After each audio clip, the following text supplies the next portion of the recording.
Hello viewers, welcome to Tamil Village Cooking. இன்னைக்கு நம்ம சேனல்ல ஒரு டிஃபரண்டான சட்னி ரெசிபி தான் பார்க்க போறோம். அது என்னன்னு பாத்தீங்கன்னா சுவையான துவரம் பருப்பு சட்னி எப்படி செய்யறதுன்னா நம்ம இன்னைக்கு நம்ம வீடியோல பார்க்க போறோம். வாங்க வீடியோக்குள்ள போய் துவரம் பருப்பு சட்னி எப்படி டேஸ்டியா செய்யறதுன்னு பார்க்கலாம். சுவையான துவரம் பருப்பு சட்னி செய்யறதுக்கு தேவையான பொருட்கள் நான் சின்ன கப்ல 1 கப் துவரம் பருப்பு எடுத்துர்க்கேன். தேங்காய் கொஞ்சம் பாத்தீங்கன்னா இந்த மாதிரி சின்ன சின்ன சில்லா கட் பண்ணி வச்சிருக்கேன். 2 வெள்ளை பூண்டு பல்லு, கொஞ்சம் புளி, கொஞ்சமா போடுங்க. புளி அதிகமா போட்டீங்கன்னா புளிப்பு அதிகமா இருக்கும். காரத்துக்கு வரமிளகாய் 2 எடுத்துர்க்கேன். உங்களுக்கு காரம் அதிகமா வேணா நீங்க காரம் அதிகமா எடுத்துக்கலாம். கொஞ்சம் மல்லி இலை, கொஞ்சம் கறிவேப்பிலை, உப்பு தேவையான அளவு. இப்போ பருப்பு சட்னிக்கு பாத்தீங்கன்னா துவரம் பருப்பு சட்னியை பொறுத்த வரைக்குமே நல்லெண்ணெய் ரொம்ப முக்கியம். நல்லெண்ணெய் நம்ம சேர்த்துக்கிட்டோம் அப்படின்னா உடம்புக்கு ரொம்ப நல்லது. அவ்வளோதாங்க சுவையான துவரம் பருப்பு சட்னி செய்யறதுக்கு தேவையான பொருட்கள்.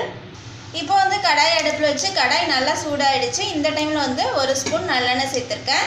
இப்போ அந்த நல்லெண்ணெய் சேர்த்துனதோட 1 கப் துவரம் பருப்பு எடுத்துருக்கேன். நான் கொஞ்சமாக தான் செய்கிறேன். நீங்கள் அதிகமாக செய்கிற மாதிரி இருந்தால் எல்லாமே அதிகமாக தான் சேர்க்கணும். இப்போ இந்த நல்லெண்ணெயிலே பார்த்தீங்கன்னா துவரம் பருப்பு நல்லா வறுத்துக்கணும். கொஞ்சம் மீடியம் ஃப்ளேமில் வச்சுட்டே வறுத்துக்கோங்க. ஏன்னா நல்லா கருப்பாயிரும். அதனால தான் இப்போ இந்த மாதிரி கலர் மாற டைமில் நம்ம என்ன பண்ணிக்கலாம் அப்படின்னா 4 குறுமிளகு சேர்த்துக்கிறேன். பாருங்கள், இந்த மாதிரி நல்லா கலர் மாற அளவுக்கு வறுத்து இந்த மாதிரி கப்பில் தனியாக எடுத்து வச்சுருக்கேன். இப்போ நான் எண்ணெய் சேர்க்காம பருப்பு வறுத்துருத்த கடாயிலே என்ன பண்ணுறேன்னா அப்படின்னா தேங்காய், புளி, வரமிளகாய், மல்லி இலை, கருவேப்பிலை எல்லாமே சேர்த்துக்கிறேன். வெள்ளைப்பூண்டு பல் எல்லாமே சேர்த்துட்டு மீடியம் ஃப்ளேமில் வச்சுட்டு இந்த மாதிரி அந்த கடாயோட ஹீட்லேயே நல்லா மிக்ஸ் பண்ணி விடுங்க. இப்போ அந்த ஹீட்லேயே பார்த்தீங்கன்னா நல்லா மிக்ஸ் பண்ணி விட்டுட்டேன். தேங்காய்லாம் பார்த்தீங்கன்னா நல்லா லைட்டாக கலர் மாறிடுச்சு, நல்லா ஹீட் ஆகிடுச்சு. இப்போ என்ன பண்ண போகிறேன் அப்படின்னா சூடானதுக்கப்புறம் மிக்ஸி ஜாரில் போட்டு அரைக்க போகிறேன். இப்போ சட்னி அரைக்க போகிறேன். ஃபஸ்ட்டு மிக்ஸி ஜாரில் நான் பருப்பு வறுத்து எடுத்து வச்சுருந்ததை போட்டுக்கிறேன். அது கூடயே தேங்காய், புளி, வெள்ளைப்பூண்டு பல், வரமிளகாய், மல்லி இலை, கருவேப்பிலை எல்லாமே நான் மறுபடியும் கடாயில் போட்டு சூடு பண்ணி வச்சுருந்தேன். இப்போ அதையும் சேர்த்து அரைச்சிக்க போகிறேன். இதுக்கு பார்த்தீங்கன்னா சட்னிக்கு தேவையான அளவு உப்பு சேர்த்துக்கோங்க. இப்போது ஃபர்ஸ்ட்டு தண்ணி சேர்க்காம இதை ஒரு டைம் அரைக்கிறேன். அதுக்கப்புறம் தேவையான அளவு தண்ணி சேர்த்துட்டு அரைக்கலாம். பாருங்கள், சுவையான துவரம் பருப்பு சட்னி நல்லா அரைச்சி எடுத்து வச்சுருக்கேன். ரொம்ப நைஸாக அரைக்கக்கூடாது. துவரம் பருப்பு சட்னியை பொறுத்த வரைக்கும் கொஞ்சம் பருபருன்னு அரைச்சாதான் டேஸ்ட்டு நல்லாயிருக்கும். இப்போது சட்னிக்கு நான் தாளிக்க போகிறேன். இப்போ அதுக்கு என்னென்னா அதுக்கும் நல்லெண்ணெய் தான் சேர்த்துக்கிறேன். நல்லெண்ணெய் உடம்புக்கும் நல்லது. சட்னியும் பார்த்திங்கன்னா தாளித்து நம்ம ஊற்றும்போது நல்லா டேஸ்ட்டாக இருக்கும். 1.5 ஸ்பூன் நல்லெண்ணெய் சேர்த்துருக்கேன். இப்போ எண்ணெய் நல்லா சூடாகிடுச்சு. இந்த டைமில் 1/2 டீஸ்பூன் கடுகு சேர்த்துக்கிறேன்.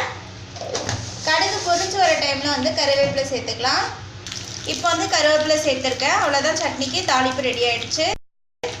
இப்போ நான் சட்னிக்கு தாளிச்சதை எடுத்து சட்னியில் ஊற்ற போகிறேன். அவ்வளோதாங்க, சுவையான துவரம் பருப்பு சட்னி ஈஸியாக டைமில் ரெடி ஆகிடுச்சு. ரொம்ப இதை பார்த்திங்கன்னா இது செய்கிறதுக்கு பார்த்திங்கன்னா ரொம்ப 1/2 அன் ஹவர் அந்த மாதிரிலாம் எடுத்துக்காது. ஜஸ்ட் பார்த்திங்கன்னா ஒரு 5 to 10 minutes தான் ஆகும். இப்போ நம்ம நார்மலாக வீட்டில் பார்த்திங்கன்னா தக்காளி சட்னி, தேங்காய் சட்னி இப்படி தான் அரைச்சிருப்போம்.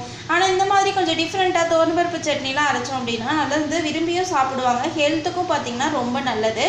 இது இட்லி, தோசை எல்லாத்துக்குமே ரொம்ப டேஸ்ட்டாக இருக்கும். அதை விட சாதத்துக்கு நம்ம சுட சுட சாதம் எடுத்து இதில் போட்டு சாப்பிட்டோன்னா செம டேஸ்டியாக இருக்கும்.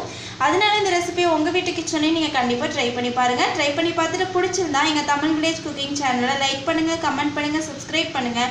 அப்படியே அது கூட இருக்கக்கூடிய பெல் ஐக்கானையும் ப்ரெஸ் பண்ணுங்கள்.